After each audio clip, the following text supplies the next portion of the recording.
ఎవర్రా వీడు గింతంతున్నావు నన్నే రారీ కొడతావురా నీ సంగతి చెప్తుండ్రా. చిన్న పిల్లోడు ఏదో తెలియక అన్నాడు, వెళ్ళిపోండి అన్న. మధ్యలో నువ్వెవర్రా?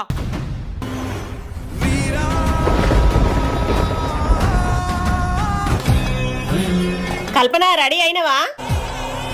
దుర్గామాతకు ఈ చీర పెట్టి మొక్కుకొని రాపో బిడ్డ. అమ్మా ముక్కోటి మెరుపులా మోము చూడు.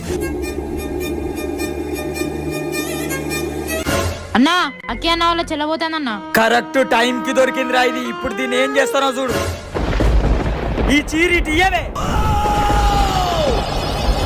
ఇటు రావే, బండి ఎక్కవే, పోనీరా. నన్నే కొడతాడు అనే మీ అన్న నీ సంగతి చెప్తుండే.